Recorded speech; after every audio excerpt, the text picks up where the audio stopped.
से फिर मुंह चुप हो जाओ सर आके।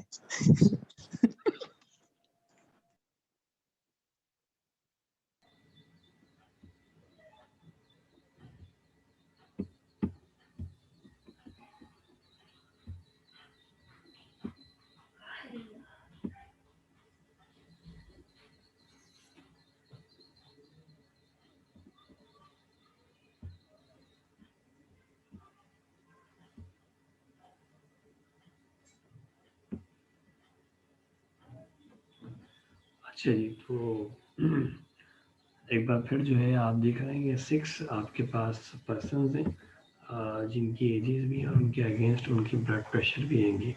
अब इसको अगर हम प्लॉट करते हैं तो मैंने आपसे कहा था इस तरह से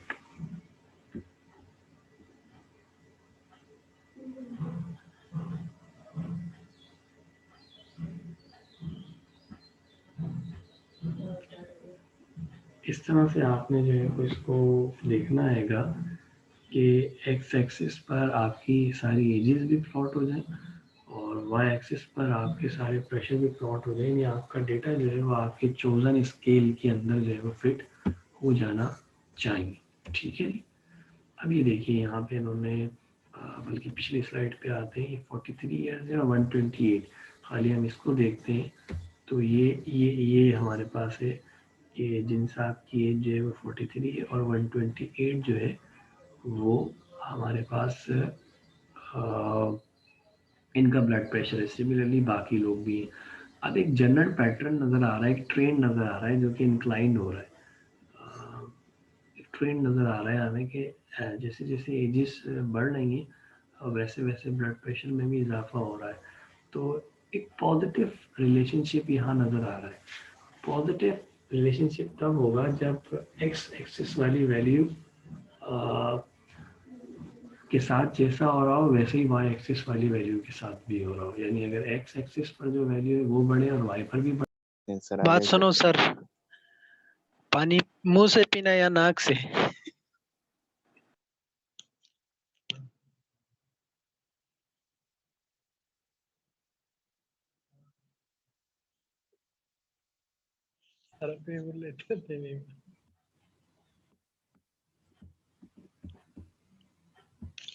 जलाल सर, कोई और बता।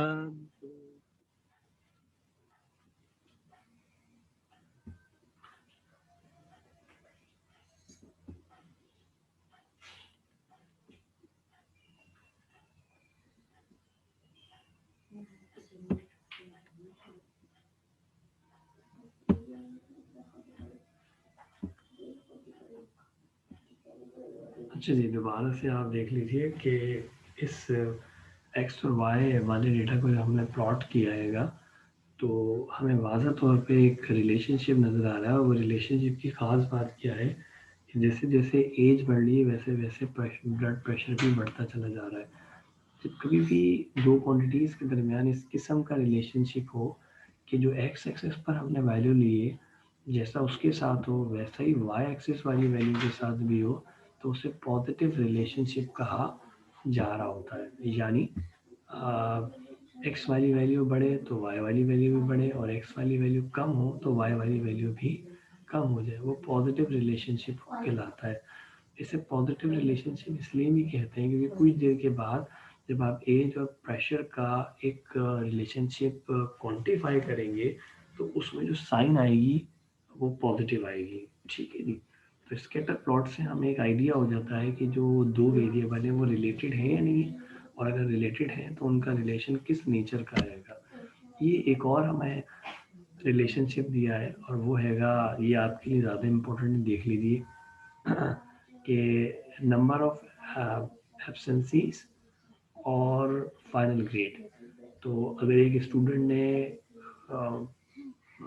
कोई भी वो जो है छुट्टी नहीं करी उसने तो उसके ग्रेड बेहतर आने के चांसेस हैं। लेकिन जनरली ये कहा जा सकता है कि जो स्टूडेंट ज़्यादा छुट्टियाँ करता है उसका ग्रेड जो है वो अच्छा नहीं आता, बल्कि वो बहुत पुअरली परफॉर्म कर सकता है। लेकिन ये एक जनरल बातें हैं, ये कॉमन सेंस की बातें भी हैं कि अगर आप क्लास में गैर हाजिर रहेंगे ज़्यादातर वक्त तो ऑब्वियसली जो भी काम कराया जा रहा होता है वो आप आपको समझ में नहीं आ रहा होगा, लेकिन एक्सेप्शंस डाल दिया है कि कुछ बच्चे ऐसे भी होते हैं जो खुद से सेल्फ स्टडी कर लेते हैं या घर के अंदर कोई ना कोई होता है। तो यहाँ एब्सेंसीज का मतलब तो ये लिया जा रहा है कि उसने पढ़ा ही नहीं, मतलब किसी भी तरीके से जहाँ जहाँ भी पढ़ सकता था वहाँ से वो गैर हाजिर रहा, चाहे यूनिवर्सिटी जाता, चाहे घर में कोई सीनियर पढ़ाता, वो वहाँ से एब्सेंट रहा। तो जितनी एब्सेंट्स ज़्यादा होंगी उतने ग्रेड कम आने के चांसेस हैं। तो यहाँ साफ नज़र आ रहा है कि डेटा पॉइंट जो है इनके दरमियान रिलेशन है, और मैं एक लाइन यहाँ ड्रॉ कर सकता हूँ। इस तरह एक लाइन जो है यहाँ पे ड्रॉ करी जा सकती है, और वो जो लाइन होगी वो ये बता रही है कि जैसे जैसे आप एक्स एक्सिस पे आगे आ रहे हैं तो वाई वाली वैल्यू कम होती चली जा रही है। तो रिलेशनशिप तो यहाँ पर भी है, लेकिन ये रिलेशनशिप नेगेटिव है क्योंकि एब्सेंसीज बढ़ रही है, ग्रेड कम हो रहा है। ठीक है, एक्स वाली वैल्यू जो है वो आपकी बढ़ रही है, पर वाई वाली वैल्यू जो है वो अगर आप देखें, यहाँ थी वाई, फिर यहाँ आ गई, फिर यहाँ आ गई, फिर यहाँ आ गई, फिर यहाँ वाई वाली वैल्यू कम हो रही है। तो जब एक क्वांटिटी बढ़े दूसरी कम हो, या एक कम हो दूसरी बढ़ जाए, मतलब इन्वर्स हो जाए, तो ऐसे रिलेशनशिप को हम नेगेटिव रिलेशनशिप कहते हैं। जैसा अभी मैंने कहा था कि जब हम इस रिलेशनशिप को क्वांटिफाई करेंगे तो जो भी हमारे पास मेजर होगा उसकी साइन नेगेटिव आ जाएगी। एक और देखिए, ये हमारे पास एक डेटा दिया हुआ है एक्स और वाई का। यहाँ एक्स और वाई का अपना ट्रू नेम नहीं दिया, आप इसे कुछ भी मान लें। लेट से एक्स का मतलब यहाँ पर प्राइस ऑफ अनियन है, और वाई यहाँ पे जो है number of murders, number of murders. अब जो अनियन की प्राइस है वो पाकिस्तान में, यानी प्राइस ऑफ अनियन इन पाकिस्तान, और वाई जो है number of murders in Kenya. तो जनरली ये कॉमन सेंस भी कह रहा है कि पाकिस्तान में प्याज की कीमत क्या है इसका कोई ताल्लुक नहीं होना चाहिए कीनिया में होने वाले मर्डर्स से। तो यहाँ ये नज़र आ रहा है कि अगर आप डेटा पॉइंट्स को देखें तो वो कोई उनमें पैटर्न नज़र नहीं आ रहा। मतलब ना तो आप एक स्ट्रेट लाइन यू बना सकते हैं इस तरह, ना आप स्ट्रेट लाइन यू बना सकते हैं। तो हमें नहीं नज़र आ रहा कि इस पैटर्न को हम किसी स्ट्रेट लाइन के ज़रिए कैप्चर कर पाए। तो हम कहते हैं कि भाई इस डेटा में कोई रिलेशनशिप नहीं, और ज़्यादा बेहतर होगा कि आप कहें नो लीनियर रिलेशनशिप। क्योंकि मैंने शायद क्लास में भी आपसे कहा था कि बाज़ औक़ात डेटा में रिलेशनशिप तो होता है, लेकिन हम उस रिलेशनशिप को किसी स्ट्रेट लाइन के ज़रिए कैप्चर नहीं कर पा रहे होते हैं। तो यहाँ जो डेटा पॉइंट्स की स्कैटरनेस है या स्प्रेड है वो इस किस्म का है कि आप इन्हें किसी स्ट्रेट लाइन के ज़रिए कैप्चर नहीं कर पाएंगे। तो हम देखेंगे कि जब हम इस रिलेशनशिप को क्वांटिफाई करेंगे तो वो जो मेजर रहेगा, जो कुछ देर पहले ब्लड प्रेशर वाली मिसाल में पॉजिटिव आया था, उसके बाद एब्सेंटीज वाली मिसाल में नेगेटिव आया था, वो अब ज़ीरो आ जाएगा। ठीक है जी। अब जैसा मैंने आपसे कहा कि स्कैटर डायग्राम से ये तो अंदाज़ा हो जाता है हमें कि रिलेशनशिप किस टाइप का है भी या नहीं है, पॉजिटिव है नेगेटिव है, लेकिन उस रिलेशनशिप की स्ट्रेंथ क्या है उसे हम अगर क्वांटिफाई करना चाहें तो हमें ऑब्वियसली कैलकुलेशन करनी पड़ेगी। उसके लिए हमें एक फॉर्मूला चाहिए। तो वो मेजर जो दो वेरिएबल्स के दरमियान रिलेशनशिप की स्ट्रेंथ को कैप्चर करे या स्ट्रेंथ को क्वांटिफाई करे उसे कोरिलेशन कहते हैं। और कोरिलेशन को निकालने के बहुत तरीके हैं, उनमें से जो सबसे मशहूर है वो कोरिलेशन कोफिशिएंट है या कोफिशिएंट ऑफ कोरिलेशन कहलाता है। ये कोरिलेशन कोफिशिएंट आप कैसे निकाल सकते हैं दो वेरिएबल के दरमियान, उसका हमें तरीका जो है वो बताया गया है, लेकिन सबसे पहले इसको हम आर से रिप्रेजेंट कर रहे होते हैं। जो कोरिलेशन कोफिशिएंट होता है आर से हम इसे रिप्रेजेंट कर रहे होते हैं। जी यहाँ पर आपको बताया है कि जो कोरिलेशन कोफिशिएंट जब आप कुछ देर के बाद कैलकुलेट करेंगे तो इसकी वैल्यू -1 से +1 होगी। ये जो अभी स्मॉल आर आया था ये कभी भी -1 से लेस नहीं होगा और कभी भी +1 से ज़्यादा नहीं होगा। यानी किसी डेटा में भी आप जब कोरिलेशन यानी आर निकालेंगे तो आर की वैल्यू -1.1 भी नहीं आ सकती और +1.1 भी नहीं आ सकती। बाकी तो बहुत अलग बात हो जाएगी। तो इसमें ये बताया जा रहा है कि जितनी आर की वैल्यू 0 के आसपास होगी, 0 के करीब-करीब, तो 0 के आसपास होने का मतलब है कि डेटा में कोई लीनियर रिलेशनशिप नहीं है। यानी वो जो तीसरी वाली स्कैटर डायग्राम हमने बनाई थी उस स्कैटर डायग्राम का अगर आप आर निकालेंगे तो वो 0 के आसपास होगा। लेकिन अगर ऐसा डेटा आएगा कि जिसमें एक x वाली वैल्यू बढ़ रही है और y वाली भी बढ़ रही है और बहुत ही स्ट्रांगली रिलेटेड है, तो उसका फिर जो r होगा वो +1 के करीब होता चला जाएगा। जितना +1 के करीब होगा उतने वो डेटा पॉइंट जो है वो एक स्ट्रेट लाइन के, वो स्ट्रेट लाइन जो इंक्लाइन होगी उसके आसपास आना शुरू हो जाएंगे। और अगर ये r आपका -1 के आसपास होगा तो जो हमारे पास डेटा पॉइंट्स होंगे वो नेगेटिवली या डिक्लाइनिंग लाइन के आसपास आना शुरू हो जाएंगे। ठीक है जी, तो हम इसको, अब ये हमारे पास जो है वो आर निकालने का फॉर्मूला है। आप घबराएं मत, ये बड़ा सा फॉर्मूला ज़रूर रहेगा लेकिन इसको पढ़ना जो है वो आसान है। वो कैसे कि यहाँ जो न्यूमिनेटर में लिखा हुआ है अगर आप गौर करें तो ये वही है जो बी में लिखा हुआ था, बी फॉर बॉय में लिखा हुआ था। और जो डिवाइड में है वो अगर आप गौर करें तो ये अंडर रूट में 2 ब्रैकेट लग रहा है, बिग ब्रैकेट, पहला वाला और ये फिर दूसरा वाला। ये पहला वाला वो है जो बी के डिवाइड में था, इसमें देखिए सिर्फ x की टर्म आ रही है, और दूसरा वाला इसी की कॉपी है जिसमें y आ गया। बिल्कुल वही पैटर्न चल रहा है कि n है सिग्मा एक्स स्क्वायर या sigma y square minus minus sigma x का स्क्वायर सिग्मा एक्स का स्क्वायर।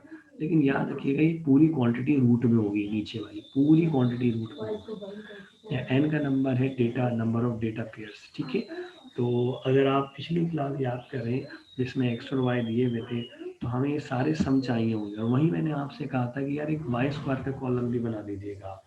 तो अगर वो वाई स्क्वायर का कॉलम बनाया हुआ है तो उसी डेटा के लिए आप आर कैलकुलेट कर सकते हैं। जब कभी इस फार्मूले से आप आर को मालूम करेंगे तो वो आर हमेशा आपका -1 से +1 के दरमियान आना चाहिए।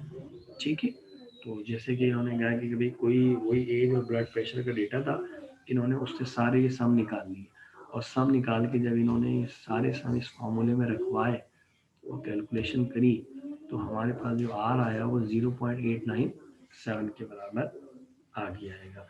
इस 0.897 को देखिए, इससे 2 बातें पता चलती हैं। पहली बात, इसकी साइन पॉजिटिव, इसका मतलब है एज और ब्लड प्रेशर में पॉजिटिव रिलेशनशिप है। पॉजिटिव रिलेशनशिप का मतलब क्या होगा कि अगर एज बढ़ रही है तो ब्लड प्रेशर भी बढ़ेगा, और अगर एज कम हो रही है तो ब्लड प्रेशर भी कम होगा। और ये देखिए दूसरी बात, इसकी मैग्नीट्यूड है जो 1 के बहुत करीब है। जितना ये 1 के करीब होगी उतना ही हमारा जो पॉजिटिव रिलेशनशिप हैगा वो स्ट्रॉन्ग होता चला जाएगा, और अगर ये एग्जैक्टली 1 हो जाएगी तो ये परफेक्ट रिलेशनशिप हो जाएगा। परफेक्ट रिलेशनशिप का मतलब है सारे डेटा पॉइंट हमें स्ट्रेट लाइन पे मिलना शुरू हो जाएंगे। लेकिन अभी सारे डेटा पॉइंट स्ट्रेट लाइन पे नहीं होंगे, लेकिन अच्छे खासे स्ट्रेट लाइन के बिल्कुल करीब करीब होंगे। ठीक है भाई, बात समझ में आती है? तो ये हमारे पास जो है वो कोफिशिएंट ऑफ कोरिलेशन है। अब हम जो है वो कोफिशिएंट ऑफ डिटर्मिनेशन की तरफ आपको लेकर जा रहे हैं कि कोफिशिएंट ऑफ डिटर्मिनेशन जो हमने रिलेशन में देखा था वो कैसे निकाला जा सकता हैगा। ये देखिए, अभी जो आपने आर निकाला, आपको कुछ नहीं करना, सिर्फ इस आर का स्क्वायर ले लीजिए। अगर आप इस आर का स्क्वायर ले लेंगे तो एक नया नंबर आएगा, उस नए नंबर का हम कोफिशिएंट ऑफ डिटर्मिनेशन कह रहे होते हैं। अब एक सवाल आएगा कि सर आर जो है वो तो कोफिशिएंट ऑफ कोरिलेशन है, और वो क्या बताता है हमें? 2 चीज़ें बताता है, रिलेशनशिप की डायरेक्शन और रिलेशनशिप की स्ट्रेंथ। ये आर स्क्वायर हमें क्या बताता है?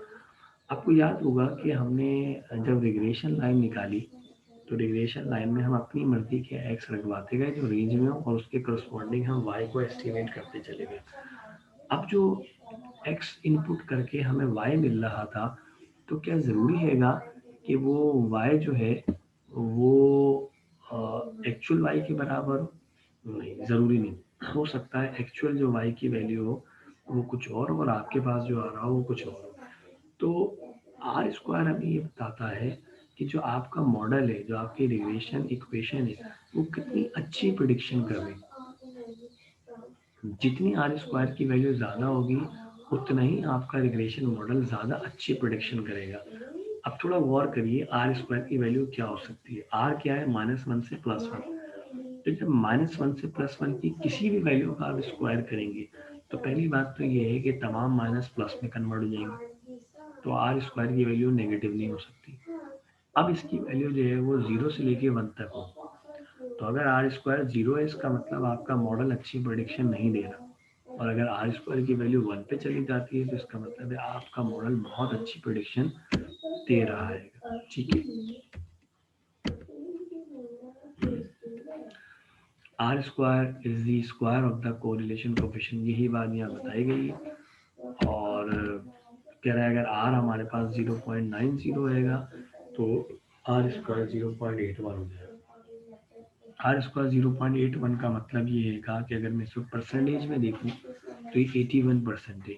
अब 81% का मतलब क्या है कि अगर आप अपनी रिग्रेशन लाइन से 100 प्रेडिक्शंस करवा रहे हैं तो उनमें से 81 प्रेडिक्शन जो है वो सही हो, ये इसका मतलब है। यानी जो एक्यूरेसी ऑफ द मॉडल है वो 81% है। ठीक है, तो अब यहाँ पर मैं इस चैप्टर को जो है वो ख़त्म कर रहा हूँ। ये चैप्टर यहाँ पर कंप्लीट हो जाता है, और अब हम ऑब्वियसली जो है वो एक नए चैप्टर की तरफ जो है वो आपको लेकर जाएंगे। सर एक्सक्यूज मी, जी बोलिए। सर वो जो आपने सर ये चैप्टर जो बुक में है सर, हाँ उसमें कोई क्वेश्चंस है इस जो आपने आज पढ़ाए हैं? हाँ, बिल्कुल लेंगे, बिल्कुल लेंगे। अभी आप देख सकते हैं, मैं भी आपको बता देता हूँ कुछ देर के अंदर। लेकिन जो उसके सेक्शंस बने हुए हैं, आपने सिर्फ और सिर्फ उनमें से रिग्रेशन के क्वेश्चन उठाने, आपने उनमें से कोरिलेशन के क्वेश्चन उठाने और कोएफिशिएंट ऑफ डिटरमिनेशन की।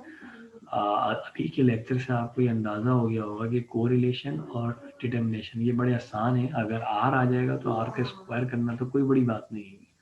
तो वो आप देखेंगे सारे सवालों में जहाँ जहाँ वो आर पूछ रहा होगा वो आर स्क्वायर भी आपसे पूछ रहा होगा। ठीक है जनाब? Okay sir. ठीक है, तो मेरे ख्याल से इस हमारे पास टाइम कितना है? ये सेशन अभी तक ख़त्म नहीं हुआ हमारा। सर आपके पास पेड वर्जन तो नहीं है कहीं पे? नहीं, मेरे पास तो पेड वर्जन नहीं है। पेड वर्जन होता पेड वर्जन कहाँ होगा? मैं यही सोच रहा हूँ कि 40 मिनट में तो ख़त्म हो जाना चाहिए। लेकिन अभी एक मैसेज आया था, वो कह रहे हैं भी हमने आपको गिफ्ट कर दिया है।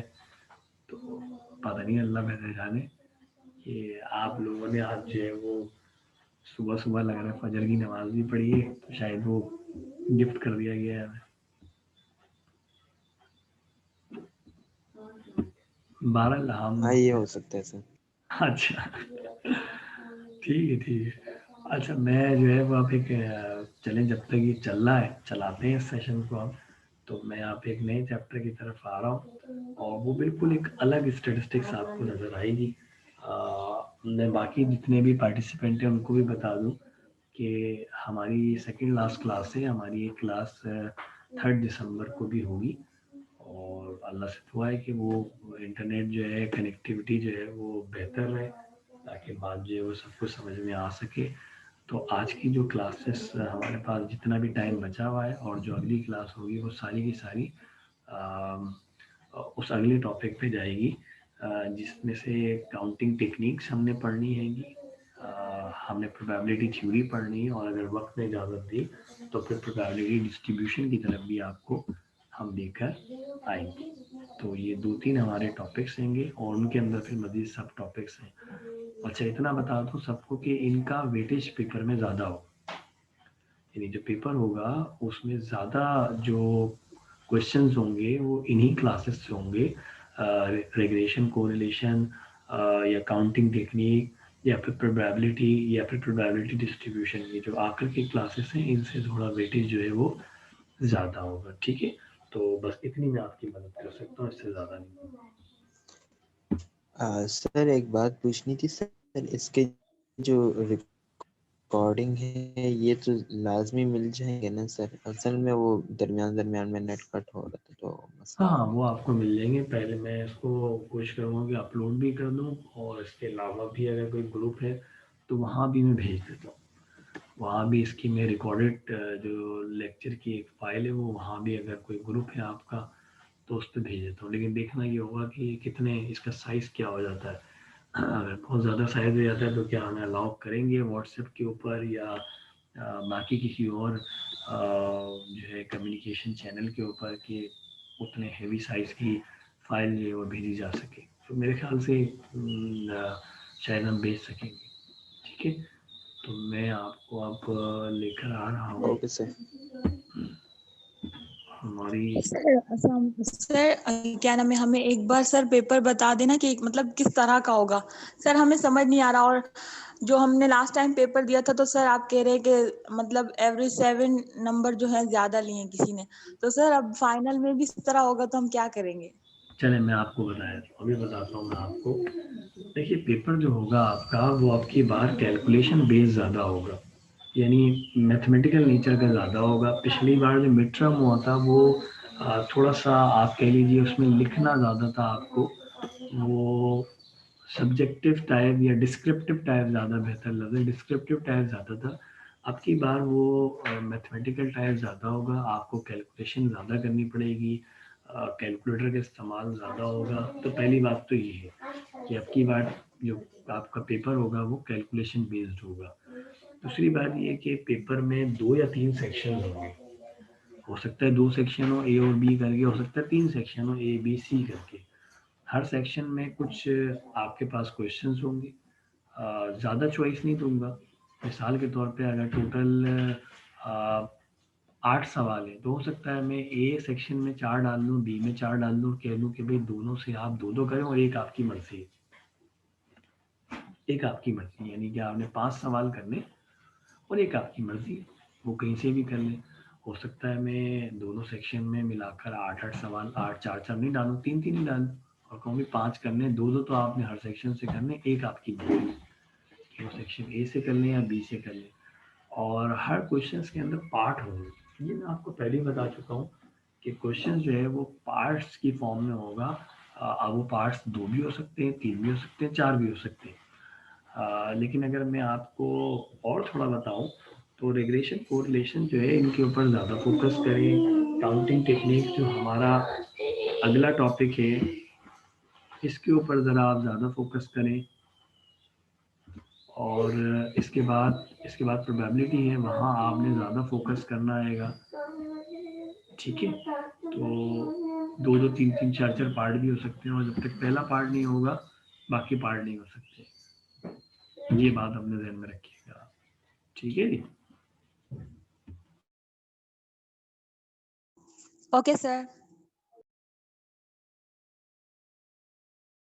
सर आपने हमें मिड्स के नंबर भी नहीं दिखाए सर, हमें मैं अगर आप कोई बोले तो स्क्रीन शेयर कर देता हूँ उसकी भी आपके सामने, लेकिन दिल टूट जाएंगे आप लोगों के, अच्छा नहीं लगेगा। सर कोई बात नहीं है। असल में देख सर, देखिए अगर हमारा दिल टूटेगा, हम ज्यादा मेहनत करेंगे तो ज्यादा पढ़ेंगे तो अच्छा ये फाइनल में अच्छे आ मिराज है और जाएंगे। ये दूसरी साहिबा कौन थी जो भी बात कर रही थी, इनके अलावा और बाकी लोग क्या खाइब है, उनको कोई कुछ नहीं पूछना? ये अब तक लोग सर आ रहे हैं, मतलब ये वली मोहम्मद साहब वो अब सर आ रहे सब हैं। कुछ उनको आता है। अच्छा ये वली मोहम्मद साहब जो है ये अब आ रहे हैं, मतलब इनकी अब आँख खुली है मुझे लग रहा है।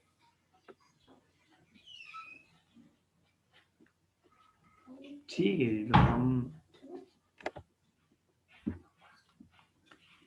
मैं कुछ देर के लिए स्क्रीन जो है वो आपकी पॉज कर रहा हूँ। Okay sir.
अरे यार तुम लोग क्या कर रहे हो? मैं मतलब प्रॉन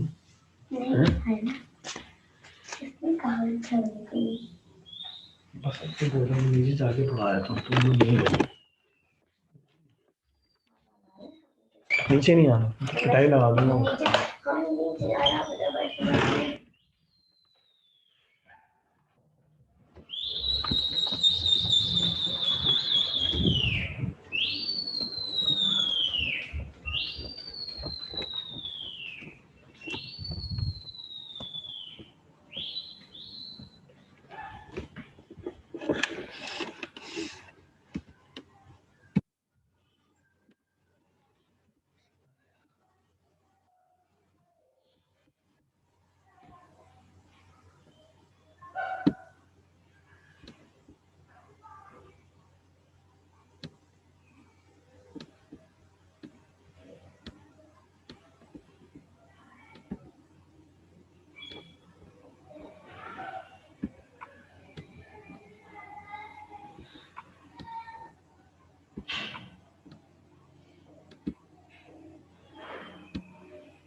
नहीं थे यार। हाँ है, लेकिन ये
अच्छा जी, मेरी आवाज़ आ रही है अब आप लोग? सर आवाज़ तो आ रही है, लेकिन सर हम तो मार्क्स के इंतज़ार में बैठे थे।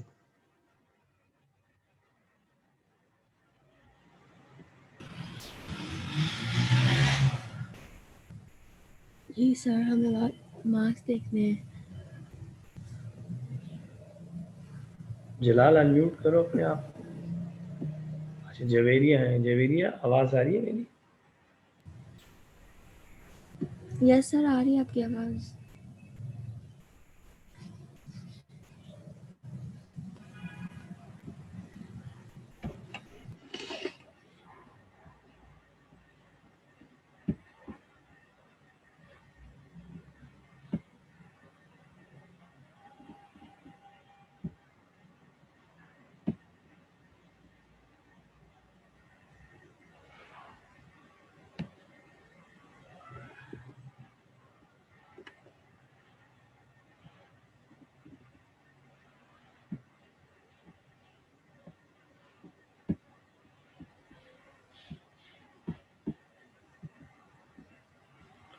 अच्छा, मेरी आवाज़ आ रही है आप लोगों को? यस सर, आ रही है जी आपकी सर। आवाज़। जी ठीक सर, है, आपकी आवाज़ आ रही है। ठीक है जी, ठीक है। चलिए अब हम एक नए चैप्टर की तरफ आ रहे हैं। ये मेरे पास स्लाइड में चैप्टर 4 है, आप देखिएगा बुक में आपके पास ही चैप्टर 4 है या फिर चैप्टर 5 हैगा। इस चैप्टर का नाम है counting techniques. Counting techniques, sir आप इस फ्रेज के ऊपर गौर करें कि ये दो वर्ड्स का कॉम्बिनेशन है, काउंटिंग और टेक्निक्स। कभी कभी ऐसा होता है कि हम कोई एक्टिविटी परफॉर्म कर रहे होते हैं और हम इसमें इतना जानना चाहते हैं कि वो एक्टिविटी हम कितनी तरह से कर सकते हैं। फॉर एग्ज़ाम्पल सपोज करें कि आप में से कोई स्टूडेंट है जो कि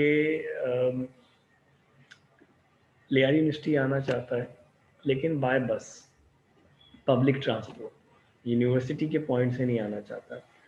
अब मसला ये है कि उसके घर से फ़र्ज़ कर लें कोई भी बस जो है वो डायरेक्ट लियारी यूनिवर्सिटी चीन चौक नहीं आती। तो हम इमेजिन करते हैं कि उसका जो भी जहाँ भी घर रहेगा, लेट्स से नाज़िमाबाद में है, नाज़िमाबाद से जो है वो गार्डन जो है कुछ बसेस आती और वो 4 है, और फिर गार्डन से 3 बसेस जो हैं वो चीन चौक आती हैं। तो अब कोई भी आपसे ये क्वेश्चन कर सकता हैगा कि कितने तरीक़ों से ये शख्स जो है वो अपने घर से लियारी यूनिवर्सिटी पहुँच सकता है। याद रखिएगा, डायरेक्ट कोई बस भी उसके घर से यूनिवर्सिटी नहीं जाती, बल्कि 4 बसेस हैं जो कि गार्डन जाती हैं और फिर गार्डन से मज़ीद 3 बसेस हैं जो कि यूनिवर्सिटी जाती हैं। तो अब अगर मैं आपसे फिर से क्वेश्चन करूं कि भाई कितने तरीक़ों से ये कम्यूट कर सकता है या घर से यूनिवर्सिटी जा सकता है, तो कितने पॉसिबल वेज़ हैं। आप में से बहुत सारे बच्चों ने सोचा होगा और आप आंसर कर रहे होंगे कि जनाब 7 वेज़ हों, क्योंकि कह रहे होंगे कि जनाब गार्डन आएगा पहले नाज़िमाबाद से 4 बसेस के ज़रिए, 4 में से कोई सी भी ले सकता है, और फिर नाज़िमाबाद से जो है सॉरी गार्डन से मज़ीद 3 बसेस हैं, उनमें से किसी को भी लेगा तो 4 तरीके हैं नाज़िमाबाद आने के और 3 होंगे जो है वो चीन चौक आने के, तो इस तरह 7 हो जाएंगे। जिसने भी 7 सोचा बिल्कुल गलत सोचा, 7 ऑप्शन नहीं सर है। एक तरीका होता है सर, एक तरीका है सर। नहीं, यहाँ पर एक नहीं हो तरीका से मतलब, तरीका अगर आप ये मान लें कि वो बस के ज़रिए आएगा फिर तो बात दुरुस्त है, लेकिन अगर मैं आपसे पूछूं कितने पॉसिबल कॉम्बिनेशन है जो वो बसेस के ले सकता है, तो अगर उन बसेस को जो कि नाज़िमाबाद से गार्डन आ रही है, अगर हम उसे ABCD का नाम दें, तो वो ए बस से भी आ सकता है, ये एक ऑप्शन हो गया गार्डन तक। वो बस बी से भी आ सकता है, वो बस सी से भी आ सकता है, बस डी से भी। तो हम कह सकते हैं कि गार्डन तक आने के लिए there are 4 possible buses, there are 4 possible options. किसी भी बस को में बैठ सकता है ना, वो चॉइसेस है उसके पास, 4 चॉइसेस हैं। अब गार्डन पहुंच गया, गार्डन पहुंचने के लिए उसने 4 में से कोई भी बस इस्तेमाल कर सकता है, तो there are 4 ways to reach garden from Nazimabad. लेकिन अब गार्डन पहुंचने के बाद मजीद उसे कहाँ जाना है, चीन चौक। गार्डन पे वो बस से उतरेगा और एक नई बस में बैठेगा। अब वहाँ से 3 बसेस जा रही हैं, उन 3 में से किसी भी बस में बैठ सकता है। तो ऐसा लग रहा होगा कि पहले वो 4 बसेस में से भी कोई भी ले सकता है, फिर गार्डन के बाद 3 में से कोई भी ले सकता है, तो लग रहा होगा कि 7 पॉसिबल कॉम्बिनेशन बनेंगे। लेकिन अगेन मैं कह रहा हूँ, जिसने भी कहा 7 वो गलत कहा। यहाँ पर 7 पॉसिबल ऑप्शन नहीं होंगे बल्कि 12 पॉसिबल ऑप्शन होंगे, 12। तो अब यकीनी तौर पे आप सोच रहे होंगे सर ये 12 कैसे आ गया। तो अगर आप देखिए तो मैंने आपको बगैर वो पॉसिबल ऑप्शन बनाए हुए ये बता दिया कि ये टास्क जो है नाज़िमाबाद से गार्डन एंड देन गार्डन से चील चौक, ये टास्क जो है वो 12 डिफरेंट बसेस या डिफरेंट ऑप्शंस के ज़रिए करी जा सकती है। तो कोई तो मैंने जहन में टेक्निक लगाई होगी ना, जिससे मैंने काउंट करके बता दिया कि भाई ये टास्क जो है नाज़िमाबाद से गार्डन एंड देन गार्डन से यूनिवर्सिटी, ये 12 पॉसिबल वेज के ज़रिए हो सकती है, 12 डिफरेंट वेज के ज़रिए हो सकती है। तो कोई तो टेक्निक मैंने लगाई होगी। जी हाँ, मैंने एक टेक्निक लगाई है जिसे हम मल्टीप्लिकेटिव रूल कहते हैं। वो रूल क्या कहता है? वो रूल ये कहता है कि अगर कोई भी टास्क आप पार्ट्स में कर रहे हैं तो पहले ये देखिए हर पार्ट कितने कितने पॉसिबल ऑप्शंस के ज़रिए हो सकता है। मिसाल के तौर पे हमारा टास्क क्या था? नाज़िमाबाद से यूनिवर्सिटी पहुंचना। इस टास्क के कितने पार्ट थे? 2। पहले नाज़िमाबाद से गार्डन और फिर गार्डन से यूनिवर्सिटी। अब पहला पार्ट कितने वेज से हो सकता है? पहले पार्ट के लिए कितने पॉसिबल ऑप्शन है? 4। और दूसरे पार्ट के लिए कितने पॉसिबल ऑप्शन है? 3। तो जब सारे पार्ट्स के पॉसिबल ऑप्शन आपके पास आ जाएं तो टोटल पॉसिबल वेज मालूम करने के लिए हम इन पार्ट्स को आपस में मल्टीप्लाई करते हैं, ऐड नहीं करते, मल्टीप्लाई करते हैं। तो 4 3 12। अब ये बात समझ में आएगी आपको एक एग्जांपल के जरिए। तो ये हमारे एजेंडा है, हम ट्री डायग्राम देखेंगे, परमुटेशन, कॉम्बिनेशन, मल्टीप्लिकेटिव रूल देखेंगे। लेकिन इसमें सबसे पहले हम देखेंगे ट्री डायग्राम। ट्री डायग्राम क्या आएगी? It is a device used to list all possibilities of a sequence of events in a systematic way. मुश्किल बात है, आसान करते हैं इसको। क्या देखिए, आपके पास एक सेल्स पर्सन है और उसने न्यूयॉर्क से जाना है पिट्सबर्ग, ठीक है, यूएस में। अब इसके पास न्यूयॉर्क से पिट्सबर्ग जाने के 3 मोड ऑफ आप कह लें ट्रांसपोर्टेशन है, प्लेन, ट्रेन और बस। ये न्यूयॉर्क से बाय प्लेन भी जा सकता है पिट्सबर्ग, बाय ट्रेन भी जा सकता है, बाय बस भी जा सकता है। अब पिट्सबर्ग से इसने मजीद आगे आना है सिनसिनाटी, लेकिन पिट्सबर्ग से सिनसिनाटी जाने के लिए इसके पास बस है या बोट है या फिर ये ऑटोमोबाइल कोई कार इस्तेमाल कर सकता है। अब वो कह रहा है कि इस इंफॉर्मेशन को आप ट्री डायग्राम के अंदर दिखाइए। ट्री डायग्राम क्या करती है ज़रा देखिएगा। सबसे पहले आप शुरू कर रहे हैं न्यूयॉर्क। तो न्यूयॉर्क से इसके पास 3 मोड ऑफ ट्रांसपोर्टेशन है। तो पहला आपके पास रहेगा प्लेन, वो प्लेन से गया और कहाँ पहुँच गया? पिट्सबर्ग। दूसरा ट्रेन लेता है तब भी कहाँ पहुँच गया? पिट्सबर्ग। फिर वो बस लेता है तब भी कहाँ पहुँच जाएगा? अब वो पिट्सबर्ग पहुँच गया, चाहे प्लेन से आया, चाहे ट्रेन से आया, चाहे बस से। तो अगर मैं आपसे कहूँ न्यूयॉर्क से पिट्सबर्ग आने के लिए उसके पास कितने ऑप्शन है, तो आप क्या कहेंगे? Sir there are 3 options to reach Pittsburgh from New York. अब पिट्सबर्ग तो आ गया, इन तीनों में से कोई एक ही उसने ऑप्शन यूज़ किया होगा, लेकिन हमें नहीं पता कौन सा ऑप्शन यूज़ किया है। तो हम तो ये कहेंगे पॉसिबल तो तीनों है, किया एक ही होगा लेकिन पॉसिबल तीनों है। अब पिट्सबर्ग से उसे जाना है सिनसिनाटी, इसके लिए मजीद उसके पास 3 ऑप्शन है। वो बाय बस भी जा सकता है, बाय बोट भी, बाय ऑटोमोबाइल भी जा सकता है। अगर तो उसने न्यूयॉर्क से पिट्सबर्ग प्लेन से गया है तो इस प्लेन के बाद नेक्स्ट जो है हम कह सकते हैं कि वो बस से जा सकता है। तो ये एक पॉसिबल जो है वो ऑप्शन हमारे पास जो है वो आगे आएगा। एक हमारे पास जो है वो पॉसिबल ऑप्शन आ गया कि न्यूयॉर्क से पिट्सबर्ग गया प्लेन में और प्लेन के बाद उसने बस ली और पहुंच गया कहाँ पे? Cincinnati. This is one possible option to commute between New York and Cincinnati through Pittsburgh. हो सकता है उसने न्यूयॉर्क से पिट्सबर्ग जाने के लिए प्लेन ही लिया हो, लेकिन प्लेन के बाद उसने पिट्सबर्ग से सिनसिनाटी का सफ़र बोट से किया हो। तो प्लेन एंड बोट, ये एक दूसरा ऑप्शन आ गया। इसी तरीके से न्यूयॉर्क से वो पिट्सबर्ग तो प्लेन से आया हो, लेकिन इसके बाद सिनसिनाटी के लिए उसने कार इस्तेमाल करी, यानी ऑटोमोबाइल करी हो, तो प्लेन एंड ऑटो, ये तीसरा ऑप्शन आ गया। तो अभी आप देखें ये 3 पॉसिबल ऑप्शंस तो आ गए, लेकिन ये भी तो मुमकिन है कि न्यूयॉर्क से पिट्सबर्ग वो बाय प्लेन आया ही ना हो, बाय ट्रेन आया।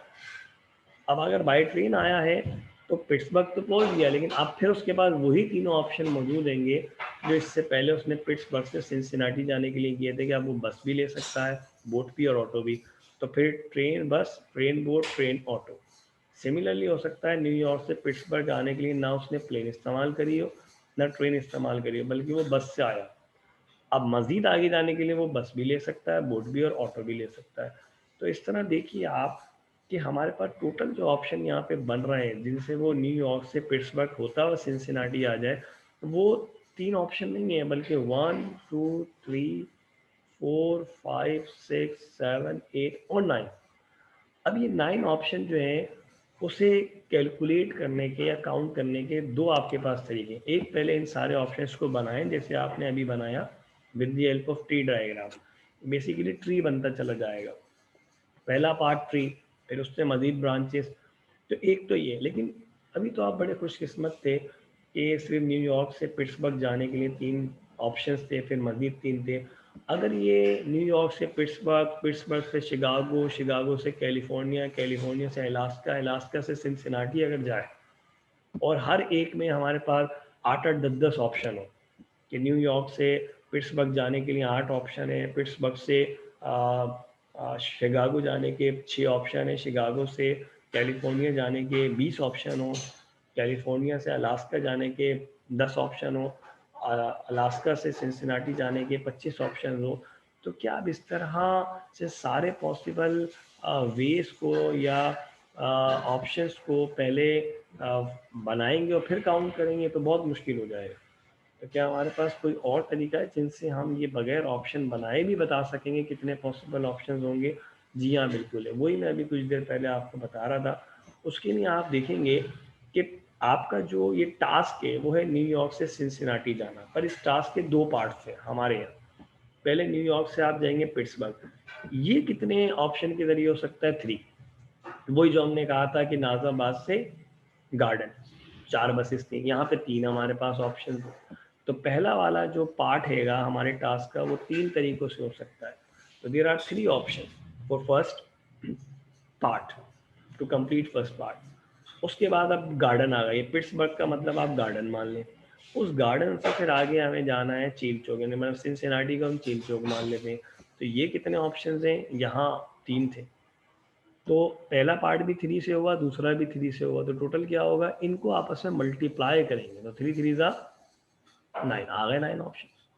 अब अगर कोई कहता नहीं जी ये तो न्यूयॉर्क से पिट्सबर्ग जाने के लिए आप इसमें बोट भी इस्तेमाल कर सकते हैं, प्लेन भी, ट्रेन भी, बस भी, बोट भी, तो ये 4 हो जाएंगे। जब ये 4 हो जाएंगे आगे मजीद कितने आएंगे? 3 आएंगे, तो 4 3 जा 12 हो जाएंगे। तो कहता है नहीं जनाब आप यहाँ बाय वॉक भी जा सकते हैं, तो 5 ऑप्शन यहाँ हो गए और यहाँ 3 है, तो 5 3 जा 15। तो इस तरीके से आप देखिए कि अगर हमारे पास कोई भी टास्क हमें दिया जाता है और वो टास्क कितने पॉसिबल और डिफरेंट ऑप्शंस के ज़रिए हम कंप्लीट कर सकते हैं, अगर आप वो नंबर ऑफ पॉसिबल ऑप्शंस जानना चाहते हैं तो 2 तरीके हैं। या तो पहले उन सारे ऑप्शंस को आप फॉर्म करें जैसे यहाँ करा हो, और फिर उन्हें बाद में काउंट कर लें। लेकिन अगर कोई ये ऑप्शन 5 6 10 15 है फिर तो इनकी फॉर्मेशन पॉसिबल है, लेकिन अगर ये हज़ारों में है तो जाहिर सी बात है इन सबको लिखना, बनाना और फिर उसके बाद काउंट करना मुमकिन नहीं है। ऐसी सूरत में हम कोई टेक्निक लगाते हैं जो बगैर इन ऑप्शंस की फॉर्मिंग के ये बता देती हैं कि वो टास्क आपका टोटल कितने तरीक़ों से किया जा सकता है, काउंट करके बता देती है। अब ऐसी टेक्निक हमारे पास 3 है, मल्टीप्लिकेटिव रूल, परम्यूटेशन और कॉम्बिनेशन। तो पहले हम आते हैं मल्टीप्लिकेटिव रूल पे। ये क्या कहता है? जो अभी आपको बताया कि अगर आप कोई भी टास्क आपको दिया जाता है उसमें n इवेंट्स हैं, यानी पार्ट्स हैं, इवेंट्स का मतलब पार्ट्स। जैसे हमारा टास्क क्या था, नाज़िमाबाद से चील चौक यूनिवर्सिटी जाना, उसमें 2 पार्ट्स थे, नाज़िमाबाद से गार्डन और गार्डन से चील चौक। तो हमारा n 2 था। तो अब उसमें देखना है पहला पार्ट कितने तरीक़ों से हो सकता है। तो पहला पार्ट हमारा नाज़िमाबाद से गार्डन जाने वाला 4 बसेस थी। तो वो जो केवल यहाँ लिखा हुआ है वो बताया जा रहा है कि पहला पार्ट कितने ऑप्शंस के ज़रिए हो सकता है। फिर आप देखें सेकंड पार्ट कितने से हो सकता है। हमारा सेकंड पार्ट था गार्डन से चील चौक, वो 3 तरीकों से, तो K2। और उसी तरीके से हो सकता है कि अभी तो हमने कहा कि 2 पार्ट हैं, लेकिन हो सकता है कि ऐसा ना हो, बल्कि नाज़ाबाद से पहले आप कहीं और जाएं, फिर वहाँ कहीं और से फिर गार्डन जाएं, फिर गार्डन से फिर आप चील चौक जाएं, तो 3 पार्ट्स भी हो सकते हैं। तो फिर वो तीसरा पार्ट जो है वो K3 से होगा, चौथा K4 से होगा। हर पार्ट्स को आप अलग अलग देखें कि कितने कितने ऑप्शंस के ज़रिए वो कंप्लीट होगा, और फिर टोटल के लिए उन सारे ऑप्शंस को आप मल्टीप्लाई करवाएं। क्योंकि यहाँ आप मल्टीप्लाई करवाते हैं, लिहाजा इसको हम मल्टीप्लिकेटिव रूल कह रहे होते हैं। ठीक है। फॉर एग्जाम्पल, अब एग्जाम्पल जरा देखिएगा। A nurse has 3 patients to visit. एक हॉस्पिटल में 3 मरीज हैं, नर्स उन्हें देखने जाना चाहती है। How many different ways can she make her rounds if she visits each patient only once. अब कितने उसको राउंड लगाने पड़ेंगे अगर वो एक राउंड में एक ही पेशेंट को देख सके। देखिए, जब वो पहला राउंड लगा रही होगी तो तीनों में से किसी भी पेशेंट को देख सकती है। इसका मतलब पहले राउंड में उसके पास 3 ऑप्शंस हैं। अब जाहिर सी बात है, जब वो पहला राउंड लगाएगी तो किसी एक पेशेंट को उसने देख लिया, अब वो वापस चलेगी। अब सेकंड राउंड में वो क्या करेगी, उस पेशेंट को देखेगी जो उसने पहले नहीं देखा था। तो 3 में से एक पेशेंट को तो देख लिया था, अब कितने पेशेंट बचते हैं, 2 में से किसी एक को देखेगी। तो सेकंड राउंड में 2 ऑप्शन हैं। अब सेकंड राउंड लगा के जब वो जाएगी तो अगेन किसी एक को देख चुकी होगी। अब तीसरे राउंड में सिर्फ एक पेशेंट बचा होगा, उसी को देखेगी। तो इसका मतलब पहले राउंड में तीनों में से किसी को भी देख सकती है, तो 3 ऑप्शन है। दूसरे राउंड में एक को क्योंकि देख चुकी है तो अब 2 पेशेंट हैं, 2 में से किसी को देगी। तीसरे में अब सिर्फ एक ही होगा। तो हम कह सकते हैं कि ये जो नर्स हैगी, इसके जो टोटल राउंड्स बनेंगे वो 6 हो सकते हैं। मतलब टोटल जो नंबर ऑफ डिफरेंट आउटकम्स होंगे वो 6 होंगे। पहले में 3, दूसरे में 2 और तीसरे में 1 हो जाएगा। ठीक है भाई ना। दूसरी मिसाल इससे और समझ में आएगा आपको। कह रहे हैं employees of a large corporation are to be issued special coded identification card. जैसे आप लोगों को यूनिवर्सिटी में कार्ड्स मिलते हैं ना, ऐसी समझ लें आप कहीं जॉब पे चले जाते हैं, लेट से आप नेस्ले में चले जाते हैं, तो नेस्ले वाले आपको हर एम्प्लॉय को एक कार्ड देता है। कार्ड की जो ख़ास बात है उसमें 4 लेटर्स होंगे जो अल्फ़ाबेट होंगे। Each letter can be use up to 4 times. अब कोई भी लेटर जो है वो 4 मरतबा ही आप लिख सकते हैं, उससे ज़्यादा नहीं, क्योंकि 4 ही लेटर्स हैं। तो how many different ID cards can be issued. तो अब आप सोचिए, इमेजिन करिए कि एक बॉक्स है, उसमें 4 खाने, एक बड़ा है, उसमें 4 छोटे बॉक्सेस हैं। पहले बॉक्स में भी एक लेटर आएगा, दूसरे में भी, तीसरे में भी और चौथे में भी। तो वो कह रहा है कि अब आप जानते हैं अंग्रेजी में 26 लेटर्स होते हैं, तो पहला अल्फ़ाबेट 26 में से कोई भी हो सकता है। लेट से ए हो गया।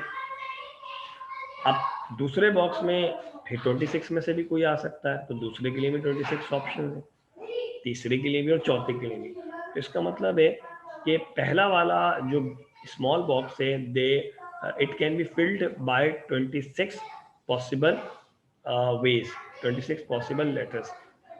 दूसरे वाले में अगेन 26 है, तीसरे में फिर 26, चौथे में फिर 26। टोटल कितने पार्ट्स कार्ड्स बन सकते हैं, 26 multiply by 26 multiply by 26 multiply by 26। देखिएगा आप जी, ये देखिए, since 4 letters are to be use there are 4 spaces to fill. ये 4 स्पेसेस है, ठीक है, ऐसे। अब पहले में 26 में से कोई भी लेटर आ सकता है पहली प्लेस पर। It means you have 26 choices to fill first space. अब फर्ज कर लें पहली स्पेस पे आपने एक्स लिख दिया, एक्स। अब क्योंकि वो एक्स दोबारा भी आ सकता है, ये पाबंदी तो नहीं लगाई कि भाई जो लेटर एक बार यूज हो गया वो दोबारा नहीं होगा, तो वो दोबारा भी आ सकता है। इसका मतलब अगली वाली के लिए बाकी 25 तो आ सकते हैं, वो एक्स जो इस्तेमाल किया वो भी आ सकता है। It means again you have 26 choices to fill the second place. Third के लिए भी 26, फोर्थ के लिए भी।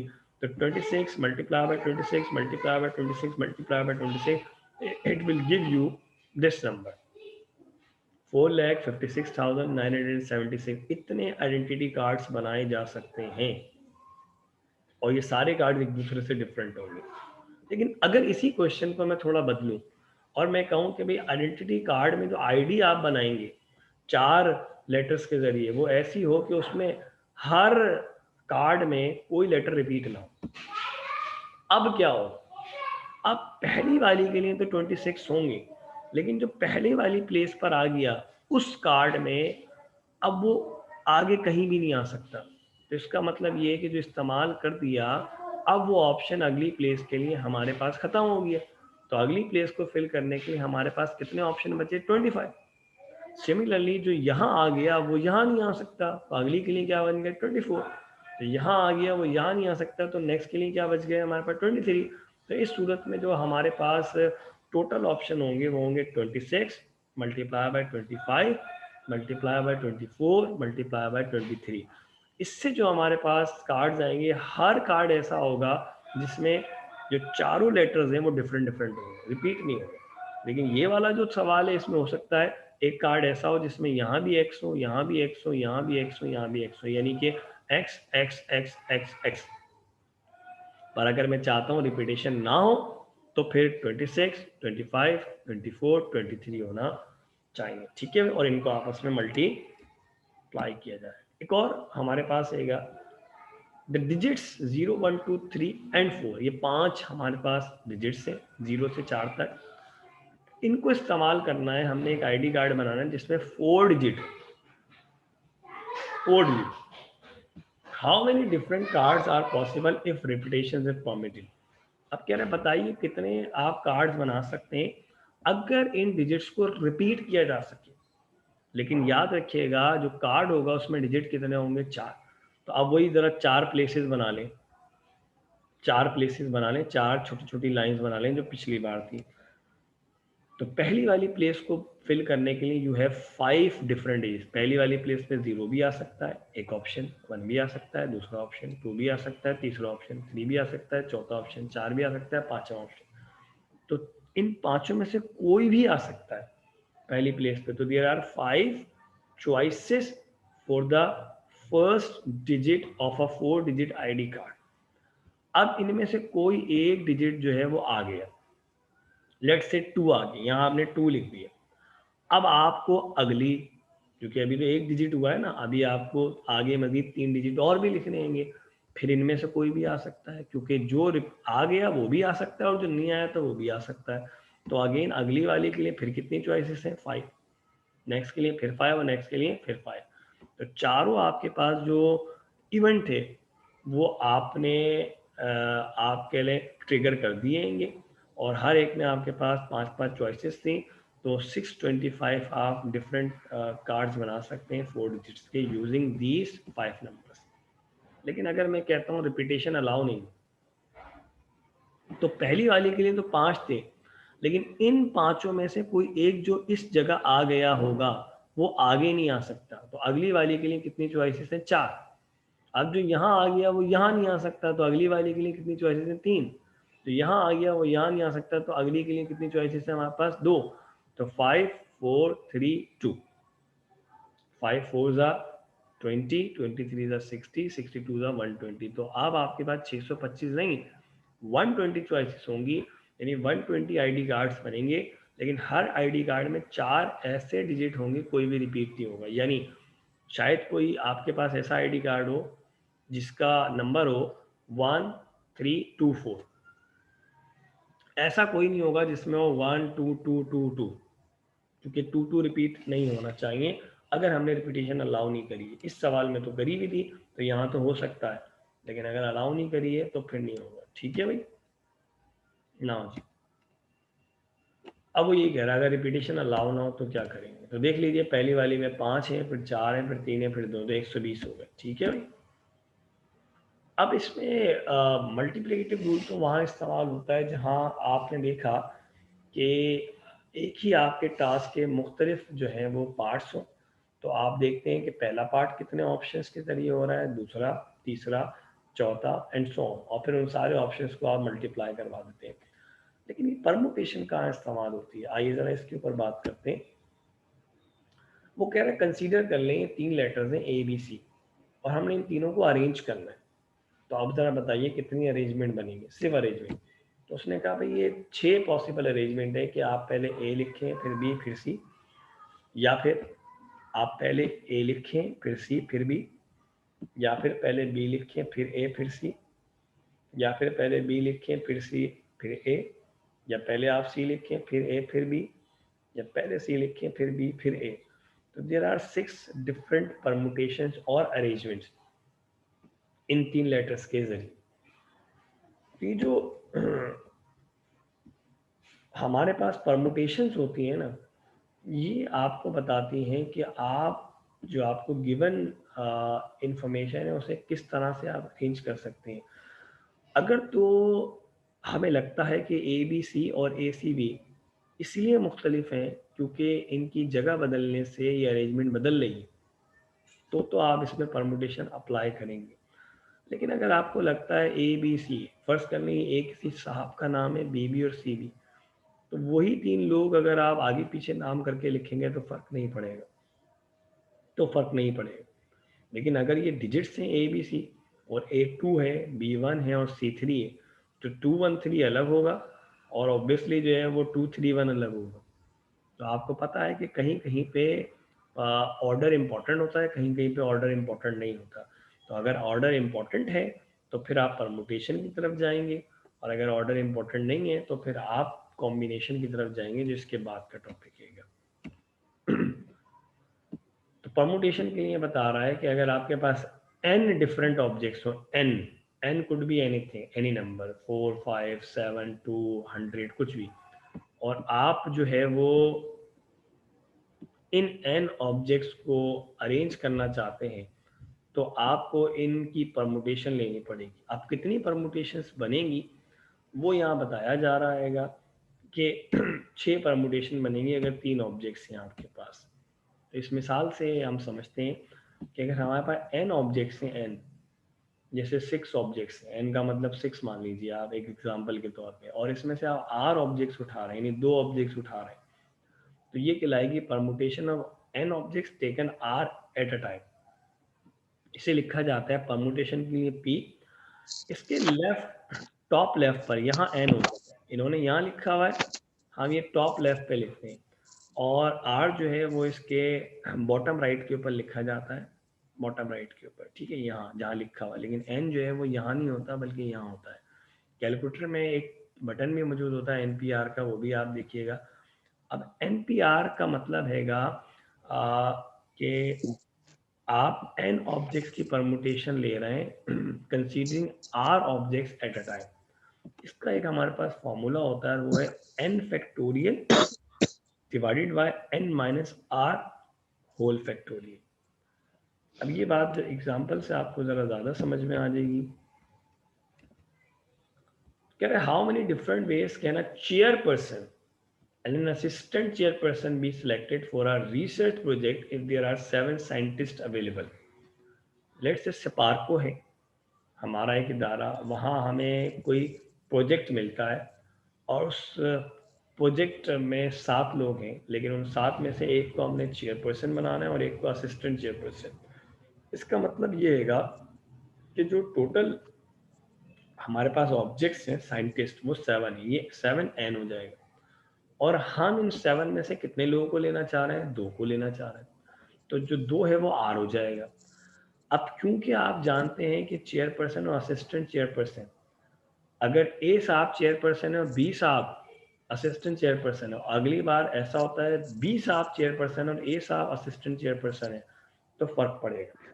इसे आप यूँ समझ लें क्रिकेट टीम है, उसका कैप्टन और वाइस कैप्टन है, तो अगर आप सरफराज को कैप्टन बना दें, बाबर आजम को वाइस कैप्टन, या बाबर आजम को कैप्टन बना दें सरफराज को, तो लोग वही हैं, लेकिन यहाँ फर्क पड़ रहा है इनकी जगह बदलने से, क्योंकि जो पहली प्लेस पे आ रहा है वो कैप्टन है और जो दूसरी पे आ रहा है वो, कहने वाले तो कहेंगे सरफराज और बाबर आजम तो है, तो क्या फर्क पड़ता है, पहले सरफराज लिखे बाबर आजम। नो, नाम में फर्क नहीं है, लेकिन यहाँ हम सरफराज और बाबर आजम को एज अ कैप्टन और वाइस कैप्टन देख रहे हैं।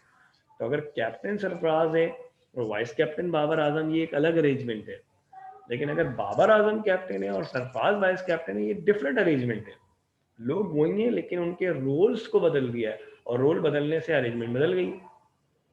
डेफिनेटली अगर सरफराज कैप्टन है तो फील्ड के अंदर वो इंस्ट्रक्शन देगा, लेकिन अगर बाबर आजम कैप्टन है तो इंस्ट्रक्शन बाबर आजम देगा। फिर बात समझ में आ रही है? तो यहाँ ऑर्डर इंपॉर्टेंट हैगा कि कौन चेयरपर्सन है कौन असिस्टेंट, ऑर्डर इंपॉर्टेंट है, लिहाजा यहाँ परमुटेशन अप्लाई होगी। तो n क्या है 7 और r क्या है 2, तो हम क्या करेंगे 7p2, तो n फैक्टोरियल यानी 7 factorial divide by n minus r, 7 minus 2। Calculator में 7 फैक्टोरियल आपको निकालना आता है, ये 5040 हो जाएगा, 5 फैक्टोरियल 120 हो जाएगा। तो 5040 को डिवाइड करेंगे आप जब 120 से तो 42 आएगा। इसका मतलब 42 अरेंजमेंट्स बन सकती हैं जिनमें आप चेयरपर्सन और असिस्टेंट चेयरपर्सन को सिलेक्ट कर सकते हैं। Now how many different ways can 4 books be arranged? अगर तो क्वेश्चन में अरेंज का वर्ड आ जाए तो समझ जाए वो परमुटेशन है। ये एक टिप आपको दे दी है, ये ट्रिक आपको बता दी। On a shelf if they can be selected from 9 books, अगर वो कह रहा है 9 बुक्स हैं और आपको शेल्फ में 4 को अरेंज करना है तो कितनी पॉसिबल अरेंजमेंट बन सकती हैं? अब 9 बुक्स आप सोच लीजिए, अकाउंटिंग की है, इकोनॉमिक्स की है, फिजिक्स की है, मैथमेटिक्स की है, इंग्लिश की है, उर्दू, इस तरह आप 9 बुक्स हैं, उनमें से 4 बुक्स आपने अरेंज करनी है। तो वो हमारे पास कितनी अरेंजमेंट बन सकती है 3024। यहाँ n 9 हो गया और r जो है वो कितना हो जाएगा 4 हो जाएगा। ये काम आप डायरेक्ट कैलकुलेटर से कर सकते हैं। कैलकुलेटर में की मौजूद है NPR की, उसमें पहले आप 9 लिखेंगे, फिर वो की दबाएंगे और फिर r लिखेंगे, तो स्क्रीन पे लिखा हुआ आएगा 9p4, कैलकुलेटर की इक्वल दबा देंगे 3024 दे देगा आपको। ना जी, अब हम आते हैं कॉम्बिनेशन की तरफ। ये थोड़ा सा जो है ना, अब परमुटेशन आपको परेशान करेगी। देखिए फिर वही 3 चीज़ें ABC, और अगेन आप मान लेंगे 3 नाम है। A जो है वो अहमद है, B बिलाल है, और C जो है वो आप मान लीजिए हमारे यहाँ तो C से नाम नहीं आता, कोई बहुत कम होता है, लेकिन चौहान। जी चौहान, हाँ बिल्कुल जलाल, बिल्कुल ठीक, चौहान मान लेते हैं। अब इन तीनों लोगों को आपने अरेंज करना है, तो अब आप A का मतलब क्या है ध्यान में रखें, अहमद, B बिलाल और C चौहान। अगर मैं कहता हूँ कि यार इन 3 लोगों को मैंने बूफे में लेके जाना है अपने साथ, मतलब अपने साथ किसी पार्टी में लेके जाना है, तो अहमद बिलाल चौहान बोलूं या बिलाल अहमद चौहान बोलूं या चौहान बिलाल अहमद बोलूं या बिलाल अहमद चौहान बोलूं या बिलाल चौहान अहमद बोलूं, बात एक ही, लोग तो वही है। देखिए लोग वही हैं, मतलब यहाँ वो जो आपने 6 अरेंजमेंट बनाई है ना ABC, यानी अहमद बिलाल चौहान आप चलें, या मैं बोलूँ अहमद चौहान बिलाल आप चलें, या मैं बोलूँ बिलाल अहमद चौहान आप चलें, या मैं बोलूँ आपसे, मैं दोबारा बोलता हूँ कि मैंने कहा अहमद बिलाल चौहान चलिए, या मैं कहूँ अहमद चौहान बिलाल चलें, या मैं कहता हूँ बिलाल अहमद चौहान चलें, या मैं कहता हूँ बिलाल चौहान अहमद चलें, या मैं कहता हूँ चौहान अहमद बिलाल चलें, या मैं कहता हूँ चौहान बिलाल अहमद चलें, बात तो एक ही हो रही है ना। क्या ये 6 अलग अलग ही, एक ही, एक ही, ये 6 की 6 एक ही है। तो इसका मतलब ये है कि अगर तो ऑर्डर इंपॉर्टेंट नहीं है, यहाँ ऑर्डर इंपॉर्टेंट नहीं है, अगर ये नाम है तो फिर ऑर्डर इंपॉर्टेंट नहीं, अगर ऑर्डर इंपॉर्टेंट नहीं है तो फिर परमुटेशन एक कॉम्बिनेशन लगती है। लेकिन अगर यही ABC डिजिट्स हो, A जो है वो 1 हो, B 2 हो और ये 3 हो, तो ये बनेगा 1 2 3 और ये बनेगा 1 3 2। ये क्या बनेगा 1 2 3 यानी 123, 123, और ये क्या बनेगा 1 3 2 यानी 132। तो 123, 123 कुछ और है, 132 कुछ और है, डिजिट्स वही है, लेकिन जगह आगे पीछे करने से बात बदल गई। लेकिन अगर यही लोग हो जाएंगे तो आप जगह बदलने से बात नहीं बनेगी, अहमद बिलाल चौहान या अहमद चौहान बिलाल, अब वही। तो अगर तो ऑर्डर बदलने से फर्क पड़ता है तो परमुटेशन, और अगर ऑर्डर बदलने से फर्क नहीं पड़ता तो कॉम्बिनेशन। अब कितने कॉम्बिनेशन बनेंगे उसके लिए हमें फॉर्मूला दिया जाता है, जैसे परमुटेशन का था वैसी कॉम्बिनेशन का होगा। वो क्या है कि अगर n आपके पास ऑब्जेक्ट्स हैं n, और आप इनमें से r को सिलेक्ट कर रहे हैं, तो फॉर्मूला होगा NCR, और अगेन n ये जो है यहाँ लिखा है ये टॉप पे होता है, फॉर्मूला होता है n factorial divide by n minus r factorial और मल्टीप्लाई बाय r फैक्टोरियल, ये इसके साथ ही होगा। ठीक है, इसकी भी की मौजूद है कैलकुलेटर के अंदर, एग्जाम्पल लेंगे तो ज़्यादा समझ में आएगा। कह रहा है how many combination of 4 objects are they are taken 2 at a time. अगर आपके पास 4 ऑब्जेक्ट्स हैं, यानी 4 लोग हैं और उनमें से आप 2 को अपने साथ पार्टी में लेके जाना चाहते हैं, तो कितनी कॉम्बिनेशंस बन जाएंगी? अगर तो क्वेश्चन में कॉम्बिनेशन का वर्ड है तो ये तो बहुत अच्छी बात है कि वो आप पहचान लें कॉम्बिनेशन है, परमुटेशन नहीं है। आप कॉम्बिनेशन का फॉर्मूला लगा देंगे, ठीक है भाई। तो आपने लगाया 4 फैक्टोरियल डिवाइड में 4 माइनस 2 फैक्टोरियल इंटू 4 फैक्टोरियल, ठीक है, जवाब आ गया 6। यानी अगर 4 लोग हैं और अगर आप 2 को ले जाना चाहते हैं तो देयर विल बी 6 ऑप्शन। ज़रा सोचिए, 4 लोग हैं ए बी सी डी, तो हो सकता है आप ए बी ले जाएं, ए सी ले जाएं, ए डी ले जाएं, और ये 3 हो गए, या फिर बी सी ले जाएं, बी डी ले जाएं, ये 2 और हो गए, या फिर सी डी ले जाएं। तो ये 6 आपके पास ऑप्शन होंगे। तो अगर फिजिकल क्लास होती तो ये हम बना के भी दिखाते आपको। भारत, ये एक और सवाल है, बड़ा अच्छा सवाल है। In order to survey the opinions of customers at local malls, a researcher decides to select 5 malls from a total of 12 malls in a specific geographic region.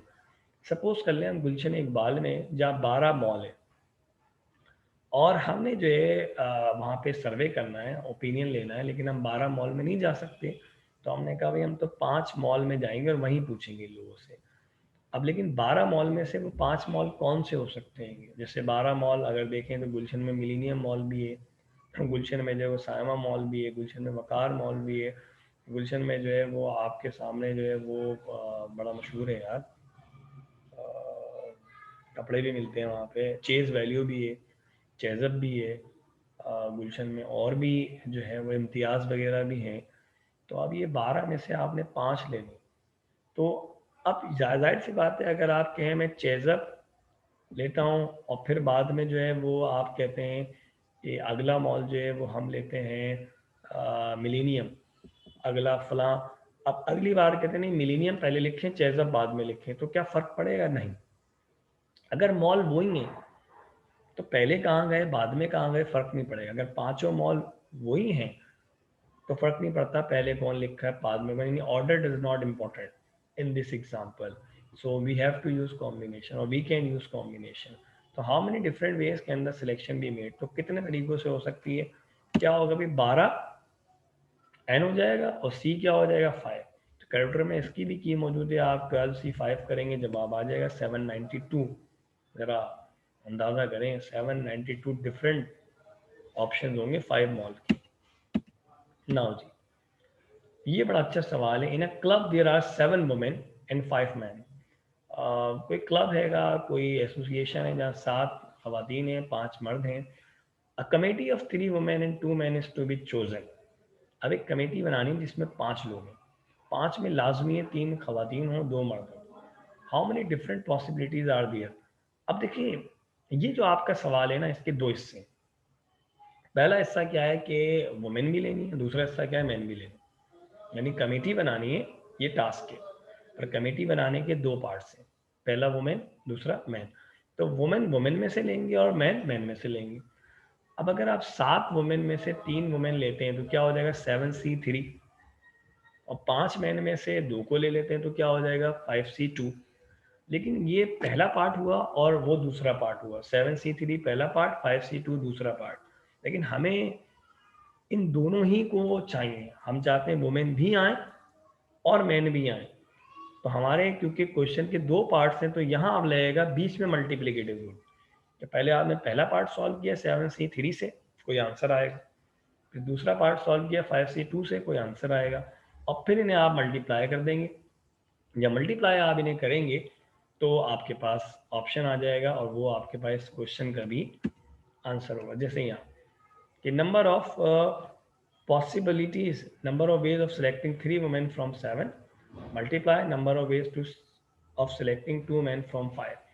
अब हो सकता है किसी बच्चे के जहन में एक बात आए कि सर 3 वुमेन और 2 मैन लेने ना, तो मतलब 5 लेने, और 7 वुमेन और 5 मैन अवेलेबल है, मतलब 12 है, तो हम 12 में से 5 क्यों नहीं ले लेते?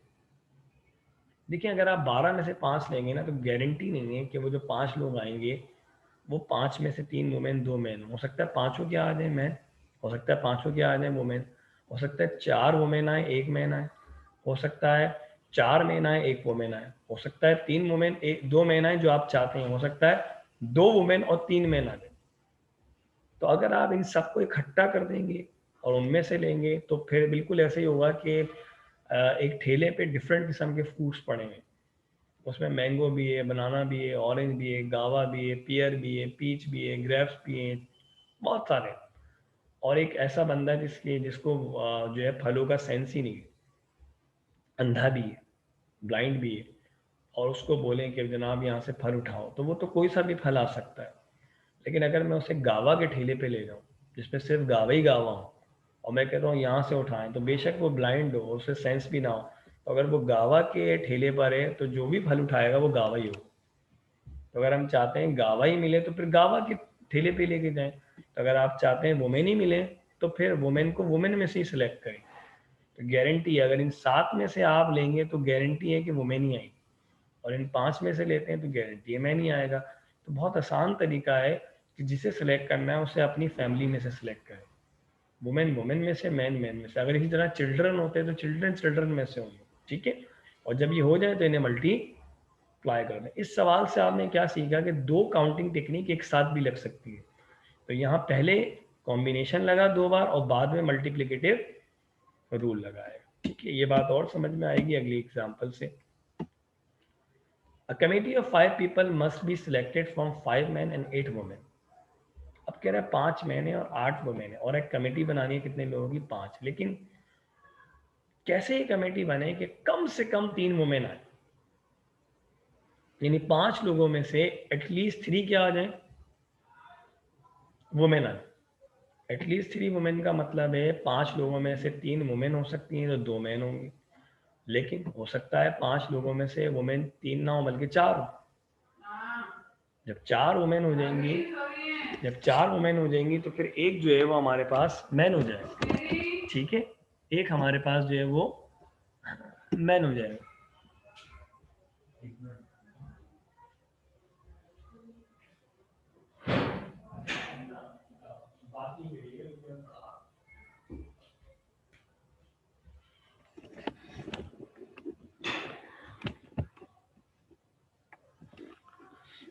जी वापस आते हैं। तो मैं आपसे कह रहा था कि 5 जो है हमारे पास लोग हैंगे, 5 लोगों को हमने सेलेक्ट करना है, और सेलेक्ट करने के लिए हमारे पास 5 मैन है और 8 वुमेन है, यानी टोटल 13 लोग हैं। लेकिन 13 में से आप डायरेक्ट 5 नहीं ले सकते, क्योंकि 13 में से 13 में से आप 5 लोगों को सिलेक्ट करेंगे तो 5 लोग सिलेक्ट तो होंगे, लेकिन गारंटी नहीं है कि उन 5 लोगों में एटलीस्ट 3 वुमेन हो सकता है, 5 के 5 मैन आ जाए। तो अगर आप चाहते हैं कि ये बात मेक श्योर हो कि एटलीस्ट 3 वुमेन हो, तो एटलीस्ट 3 वुमेन का मतलब क्या होगा? आइदर 3 वुमेन और 4 वुमेन और 5 वुमेन। और 6 क्यों नहीं कहा मैंने? एटलीस्ट का मतलब तो है ना 3 से शुरू करें और आगे जाएं। तो मैंने ये तो कहा है ना 3 वुमेन और 4 वुमेन और 5 वुमेन, तो मैंने और 6 क्यों नहीं कहा? वुमेन तो 8 है ना, लेकिन हमें लेने कितने लोग हैं टोटल? 5। तो अगर आप 6 वुमेन ले लेंगे तो फिर ये वाली बात गलत हो जाएगी, तो 5 से ज़्यादा नहीं लेंगे। और उन 5 में शुरुआत कहाँ से होगी? 3 वुमेन। तो अगर 3 वुमेन होंगी तो बाकी 2 कौन होंगे? मैन। अगला और 4 वुमेन होंगी तो बाकी क्या बचेगा? 1, वो कौन हो जाएगा? मैन। और अगर 5 वुमेन होंगी अगले केस में तो फिर मैन लेने की ज़रूरत नहीं है आपको। काउंटिंग टेक्निक के जो अगला टॉपिक हमारा होगा प्रोबेबिलिटी, इसमें जब कभी भी कोई ऐसा वर्ड आए जिसमें और का सेंस हो, अंग्रेजी वाले और का, ओ आर का, तो वहाँ केसेस बनेंगे। हर केस को हम एक नए सवाल के तौर पे सोचेंगे। तो यहाँ केसेस बन गए। क्या केस बनाए?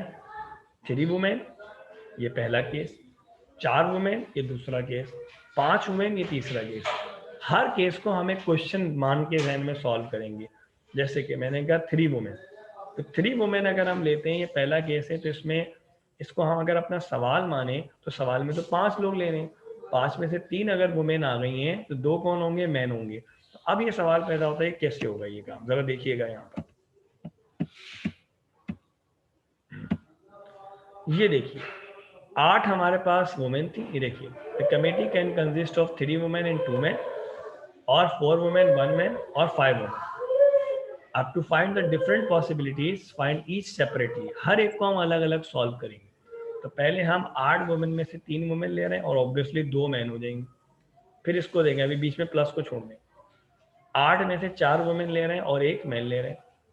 8 में से 5 वुमेन ले रहे हैं और मैन क्या होगा, 0 हो जाएगा। अब ये पहला पार्ट हो गया जिसके 2 हिस्से थे मल्टीप्लाई, ये दूसरा पार्ट हो गया 2 हिस्से थे मल्टीप्लाई, ये तीसरा पार्ट हो गया 2 हिस्से थे मल्टीप्लाई। लेकिन क्योंकि या तो ये होगा या ये होगा या ये होगा, तो काउंटिंग टेक्निक या फिर प्रोबेबिलिटी में जब वर्ड या आता है या अंग्रेजी का और आता है, तो जितने केसेस बनते हैं सबके बीच में क्या लगेगा, प्लस लगेगा। याद रखिएगा, हर वो वर्ड जिसमें और का कॉन्सेप्ट हो, अंग्रेजी वाले और का या का कॉन्सेप्ट हो, तो फिर प्लस लगेगा। तो आप इन सबको सॉल्व कर लें और जवाब निकाल लें, तो 966 हमारे पास आंसर आ जाएगा। ठीक है जी। तो यहाँ मेरे ख्याल से जो है वो हम इस सेशन को जो है वो एंड करते हैंगे। आप बुक में देखिएगा कि आपके पास कौन सा चैप्टर है जहाँ काउंटिंग टेक्निक्स हैं। यकीनी तौर पे आपको चौथा पांचवा ही चैप्टर मिलेगा। काउंटिंग टेक्निक का टॉपिक देखें, क्वेश्चन उठाएं, सॉल्व करने की कोशिश करें।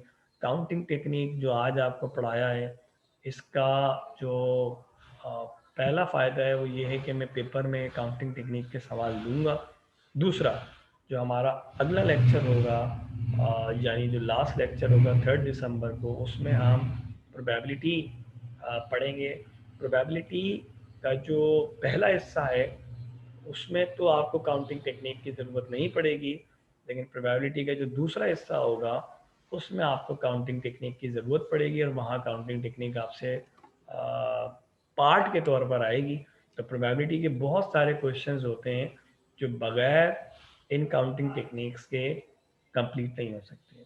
तो काउंटिंग टेक्निक्स के 2 फायदे हैं, एक डायरेक्टली पेपर में आती है, और दूसरा जब आपके पास क्वेश्चंस आते हैं प्रोबेबिलिटी के, तो वहाँ पर भी ये एज अ पार्ट जो है वो इस्तेमाल हो रही होती है। ठीक है जी, कोई भी सवाल है तो आप कर सकते हैं, अभी मैं मौजूद हूँ, और उसके बाद फिर हम सेशन को एंड करेंगे अगर कोई आपका क्वेश्चन नहीं है तो। सर सेक्शन सर क्या होगा? वो एक एक करके मिड्स के मार्क्स बता दें। बारी बारी बोलिए। सर सेक्शन मार्क्स का क्या होगा? सेशनल मार्क्स हो जाएंगे, वो मैं बता दूंगा क्लास, वो परेशान ना हो यार, इतना परेशान तुम लोग यूनिवर्सिटी में हो, परेशान नहीं हो इतना, इंशाल्लाह वो हो जाएगा, बेहतर हो। सर और मिड्स के मार्क्स? मिड के मार्क्स भी अच्छे होंगे, और सेशनल मार्क्स जो है वो डिपेंड करेंगे ये तुम्हारी जो आखिरी क्लास है ना उसके ऊपर, और जो वो जो क्लास हुई थी रेगुलेशन कोरिलेशन, मैंने मार्क कर लिए थे अपने पास, आधे कर लिए थे, और आधे जो है वो जो आखिरी क्लास होगी ना उसके ऊपर फिर हम देखेंगे, तो वो भी बेहतर हो जाएंगे इंशाल्लाह। परेशान ना हो, वो माशाल्लाह सभी बच्चों ने अच्छा काम किया हुआ है, तो वो भी अच्छे हो जाएंगे आपके मार्क्स जो है। ठीक है, मिड के भी बेहतर हो जाएंगे, सेशनल भी, और फाइनल पेपर के ऊपर अभी फोकस करें। ये मार्क्स के अलावा कोई आप लोगों का सवाल है तो पूछिए।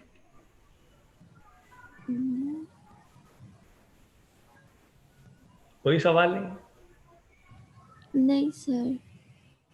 कोई सवाल नहीं, ये अटेंडेंस हो गई है सर? ठीक है, तो सेशन को यहाँ पे एंड करते हैं। अल्लाह हाफिज। अटेंडेंस नहीं लेंगे आप? अटेंडेंस हो गई ना सर अटेंडेंस हुई है? अटेंडेंस तो हो गई। कब सर सर? कब है? ये जरा मुझे बताएं, जलाल साहब मौजूद है ना? जी जी सर। जलाल जी सर मौजूद हूँ मैं। जी सर। ये देखिए माशाल्लाह, ये कौन आया अभी, लाइबा हारून, माशाल्लाह। लाइबा हारून की अटेंडेंस लगाएं। सर आपकी मर्जी है सर। ये देखें ना, आप आ रही है लाइबा हारून। सर मैं स्क्रीनशॉट्स लगा दे सर, एक क्लास मोर सर। ये कौन है भाई, ये कौन आ गया? सर एक काम कर लेते हैं सर, स्क्रीनशॉट्स ले लेंगे, इसमें बस कुछ कुछ नाम है जो अजीब से, मतलब अपना नाम नहीं लिखा, उनका अलग कर देंगे, और जितने भी रहते हैं तो स्क्रीनशॉट्स ले लेंगे।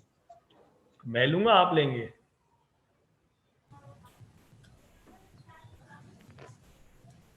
जी जलाल सर स्क्रीनशॉट मैं आपको लेकर दे देता हूँ, बस सर आप इसमें देख ले जो जो भी आए हैं, रियल नेम सबके लिखे हुए हैं, तो बस आप इससे वो अटेंडेंस लगा दें। हाँ मैं इससे लगा दूँ, ये बेहतर हो जाएगा, ये बेहतर हो जाएगा। तो अभी कोई रह गया है या अभी कितने हैं हमारे पास? 25 है ना? यस और सर। इसका मतलब है 15 लोग अभी गैर हाजिर हैं। 40 के करीब है ना आपके यहाँ? Yes sir. ये जवेरिया जो है, ये नाश्ता किया नहीं है आपने? ये देखिए, ये माशाल्लाह मैमूना यूसुफ अब आई हैं। अच्छा मेरी नहीं आवाज सर, को कह रहे नाश्ता थे, नहीं किया। नहीं किया नाश्ता? नहीं सर अटेंडेंस यहीं लगाएंगे आप? अटेंडेंस लगा रहे हैं ना यार, सर अटेंडेंस ही सर तो लग मैंने रही है। स्क्रीनशॉट ले लिए हैं, बस मैं ये आपको भेजता हूँ। सिंगल ही वाला शिराज। भाई ये मेरे पास इतने सारे लोग आए हुए हैं ना, ये मैंने जो है वो 12 बजे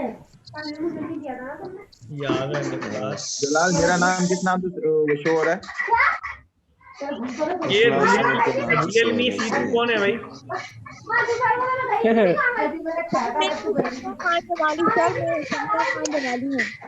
यार रियल माइक ऑफ कर दो, ये कौन है? काइंडली अपने माइक्स ऑफ कर दे सब, काइंडली सब अपने माइक्स ऑफ कर दें। बैकग्राउंड आवाज आ रही है, माइक ऑफ कर दो। आप सब माइक ऑफ कर दें। C2 आप भी माइक ऑफ कर दें, आपका मुझे पता लग गया है, काइंडली माइक ऑफ कर दें। अच्छा सर अभी इसमें सबके नाम है, एक यहाँ पर सिर्फ ये रियलमी C2 आ रही है, ये है सुमिया खान जमाली, और इसके अलावा सबके नाम है।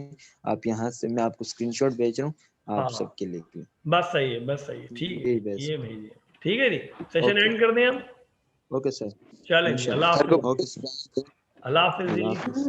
अल्लाह हाफिज़ सर।